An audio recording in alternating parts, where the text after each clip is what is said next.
La méthanisation, c'est un processus biologique qui transforme de la matière considérée comme des déchets, qui peuvent être des effluents d'élevage, des isotérales, des déchets d'agroalimentaire, en biogaz qui lui-même peut être transformé en électricité, en chaleur ou en biogaz carburant. Le premier avantage, c'est que l'activité de méthanisation est une diversification des activités économiques de l'exploitation. Donc ça vient en complément des activités classiques de production, lait, porc, élevage, etc. Donc c'est de nature à venir sécuriser donc ces productions principales. L'agriculteur va également trouver des intérêts sur le plan agronomique par la valorisation de son digestat, voire de la valorisation de chaleur sur son exploitation.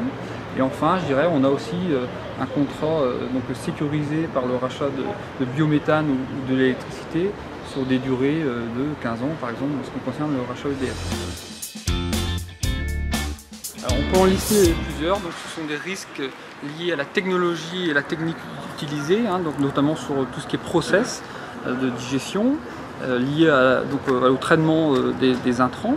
On peut également citer un risque environnemental lié donc au retour au sol du digestat et également des déchets qu'on fait rentrer dans la méthanisation.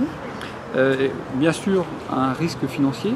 On est sur des niveaux d'investissement qui sont importants sur cette nouvelle activité que développent les exploitations. Et un autre risque donc, qui est aussi un élément important à prendre en compte dans les projets, et donc là le Crédit Agricole y veille, c'est donc le facteur humain, c'est-à-dire la capacité des porteurs de projets à gérer cette nouvelle activité et à l'intégrer dans les productions existantes.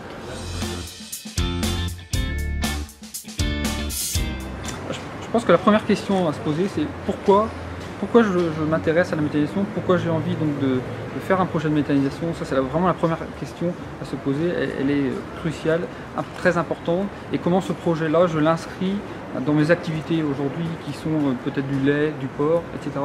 Donc bien définir les objectifs recherchés et donc qui vont amener derrière un dimensionnement, une dimension de projet qui me correspond bien. L'autre question qu'il faut se poser, c'est voir avec qui je travaille.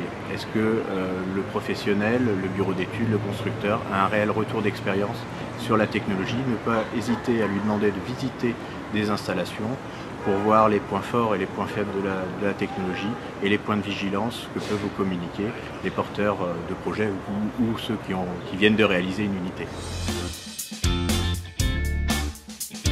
La méthanisation se développe et va continuer à se développer, certainement sur un rythme qui sera moins soutenu que ce qu'on a pu connaître dans d'autres filières, je pense au photovoltaïque dans les années 2010.